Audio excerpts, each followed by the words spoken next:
What are you doing? My angry voice startled my husband, Nick, who scrambled to hide my sister-in-law, Emily. Emily was also flustered. I knew Nick and Emily were close, but this was unbelievable. I couldn't stay silent after such betrayal. I decided to take revenge on Nick and Emily. My name is Catherine, currently working as an accountant in a big corporation. It's mostly clerical work, but it allows me to spend quality time with my family. Nick is 32 like me and works in sales. Our daughter, Lily, is in the first grade, and she's such a good and obedient child. I met Nick at a social gathering through mutual friends. He was very straightforward in his approach, so I relented and we started dating. His kindness and sincerity made me feel safe, and I started considering marriage. He felt the same as well, so we got married after dating for 6 months. This was the peak of my happiness. However, there were some things about Nick that felt odd. When I went to visit my in-laws, Nick mostly spoke with Emily and ignored me. I thought they were just close siblings, but their closeness was abnormal. The decisive event that sparked my disdain occurred on the night of our wedding ceremony. After consuming a lot of alcohol, I was lying in bed feeling incredibly happy when Nick cuddled me. I am so happy. So am I. I decided to marry you the moment I saw you, Catherine. Why is that? Because you resembled my beloved sister. Hearing this, I froze. He didn't seem like he was joking because he was drunk. He was severely infatuated with his sister. Eventually, I closed my eyes to Nick's weird affection towards his sister and continued living as a married couple. However, it still irritated me at times. He prioritizes his sister over me and even over our daughter, Lily. Lily hasn't noticed this about Nick yet, but I believe she eventually will. And when that happens, I'm worried about her getting hurt. One day, unusually, Nick came home drunk. He had said he was staying at his parents' house that night, which made me wonder why he was home. I put him to sleep on the couch and gave him some water. After drinking the water in one go, he told me what had happened at his parents' house. Emily's getting married. Really? Yeah, she was dating someone behind my back.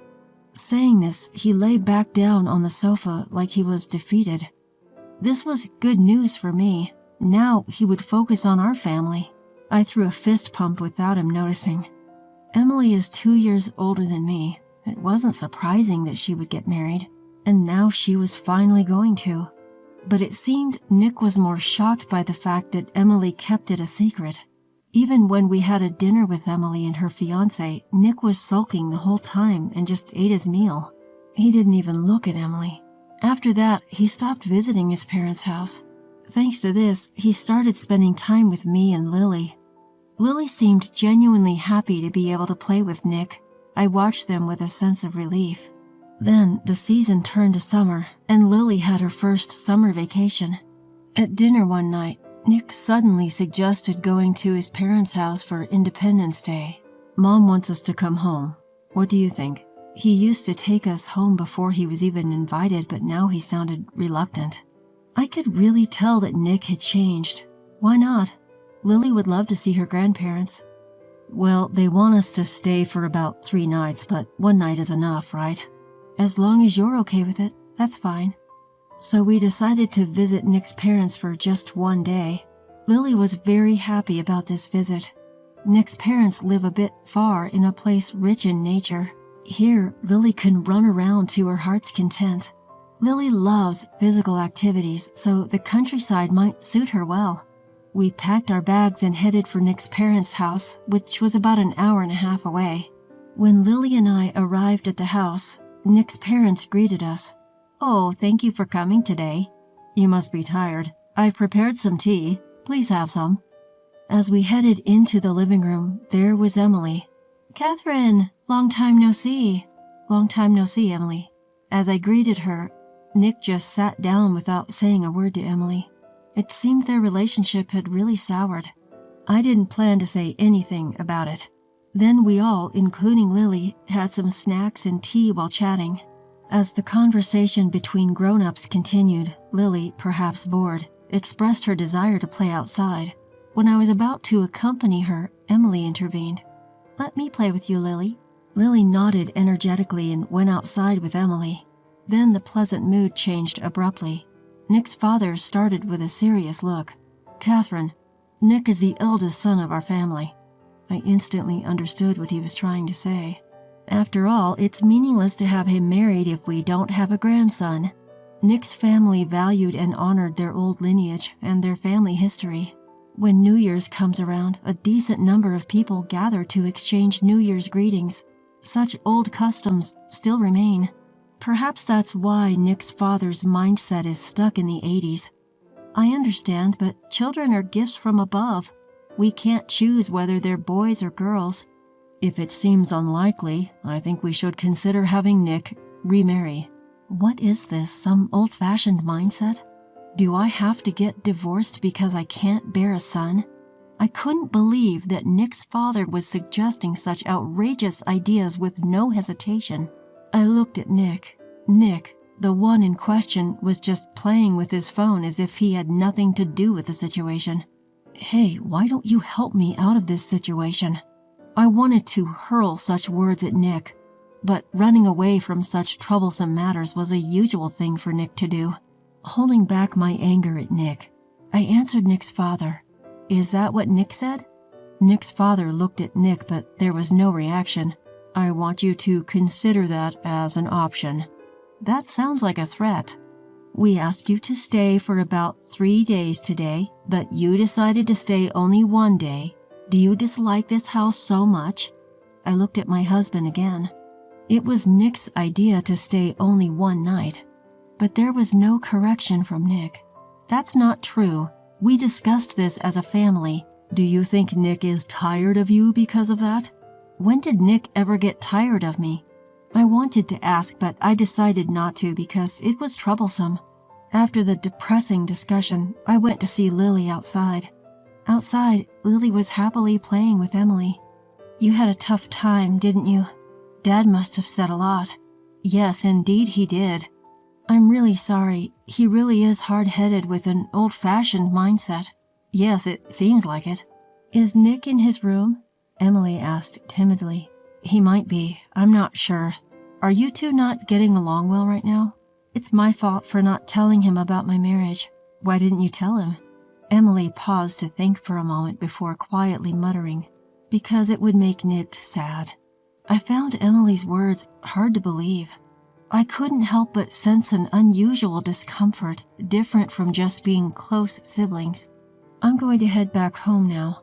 "Oh, okay. Thank you for everything with Lily."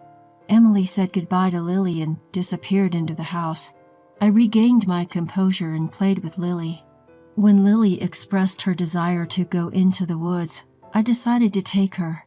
I wanted to be away from my in-laws for a while. I walked hand in hand with Lily, the words of my in-laws echoing in my mind.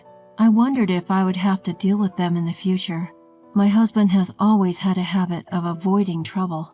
That's why he was fiddling with his phone, even as I was verbally abused by my father-in-law. He wouldn't stand up for me. As I thought this, tears welled up in my eyes. I wiped them with my hand, careful not to let Lily notice. In doing so, I unintentionally loosened my grip on Lily's hand. Lily wriggled out of my hand and started to run. "Lily, no running!" She ignored my call and continued to run deeper into the woods. When I ran after her, she must have misunderstood it as a game of tag and ran even further away. "Watch out!" I spotted a large rock in Lily's path and called out to her. But Lily didn't notice and tripped over the stone, falling down. By the time I reached her, my usually resilient daughter was crying loudly. Feeling that something had happened, I checked her leg. A copious amount of blood was flowing from Lily's right leg. At a loss for words at the sudden situation, I realized my phone was back at the in-laws' house. I quickly composed myself, hoisted Lily onto my back, and made our way down the mountain. Once back at the entrance, I laid Lily down and called for an ambulance with my phone from my bag. In the meantime, I attempted to disinfect the wound, but couldn't locate where the disinfectant was stored in the in-laws' house. Deciding to ask my husband, I raced towards his room. As I flung open the door to his room, an unbelievable sight met my eyes. My husband was lying on his bed. Next to him, a naked woman. Unbelievably, it was Emily, my sister-in-law. "What the hell are you doing?" I shouted instinctively. Startled by my voice, my husband sprang up and hastily tried to cover Emily. Their actions told me all I needed to know, and my mind went blank with panic and anger. What's going on?" Emily was more flustered than my husband. Both of them were scrambling for words to explain, but their words were meaningless to me as my blood boiled in fury. Not only was my husband not on my side, but he was also engaging in such a treacherous act. My feelings for my husband rapidly faded. "Lily is hurt, so I'm taking her to the hospital in an ambulance. You just stay here and have a good time with your sister."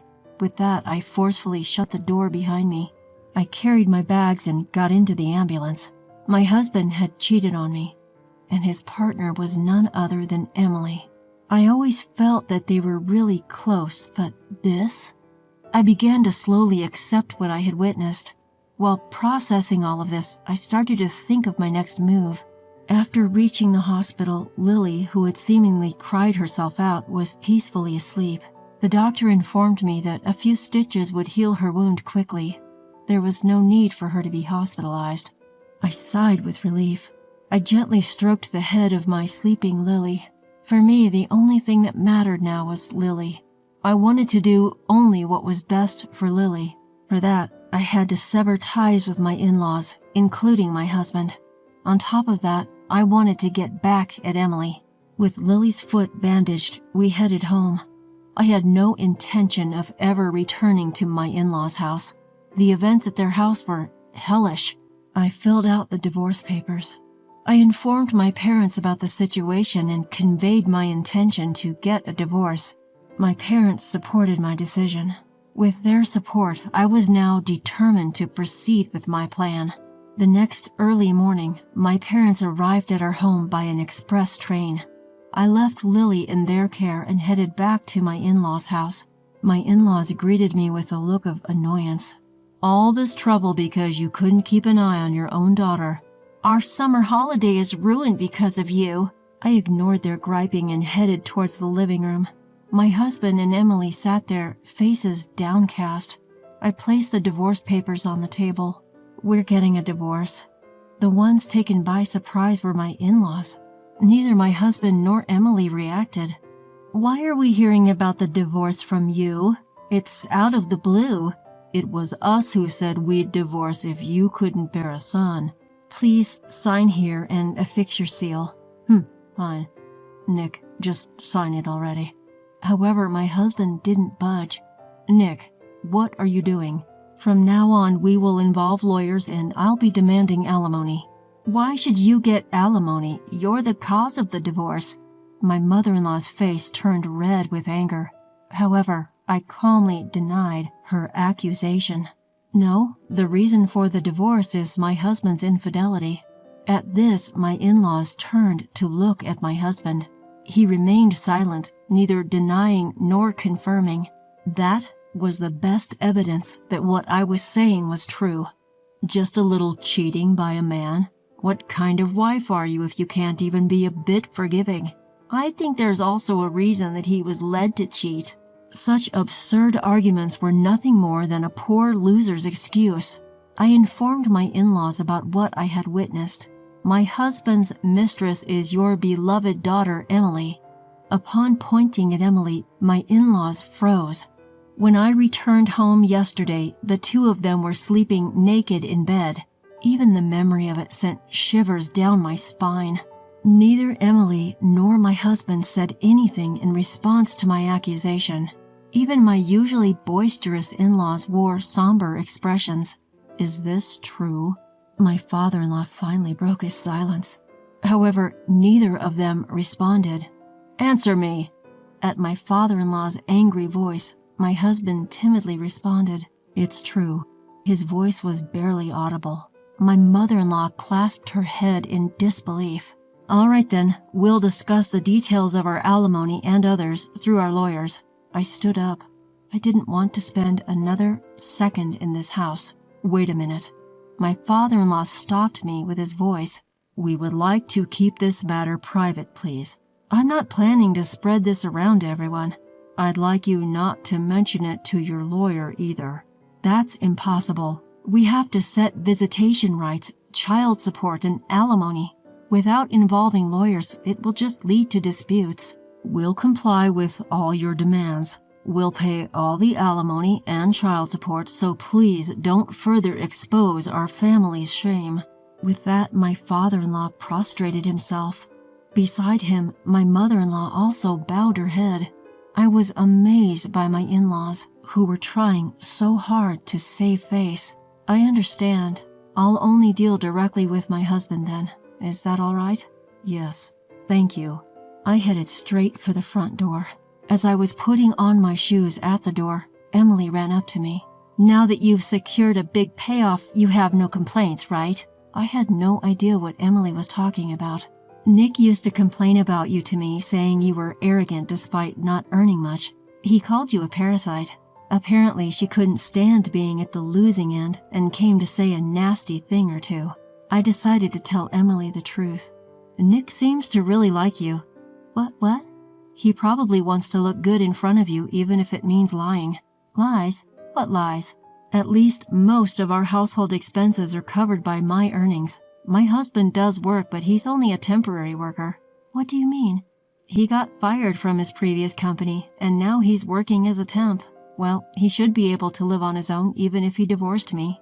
Emily looked genuinely surprised, apparently not knowing any of this. I'll make sure you pay for your sins too. As I said this, I heard a car stop in front of the house. You remember we once had dinner with your fiancé, right? We made a group chat back then. So I've already informed your fiancé about this situation. As soon as I finished talking, Emily's fiancé, looking like he had seen a ghost, entered the house, out of breath. The fiancé looked between Emily and me, then turned to me. Is what you said true? Of course, she just admitted it. Upon realizing her fiancé was there, Emily started to tremble and collapsed to her knees. What the hell is going on? You better explain. With the sound of the fiancé's angry voice behind me, I left my in-laws' house.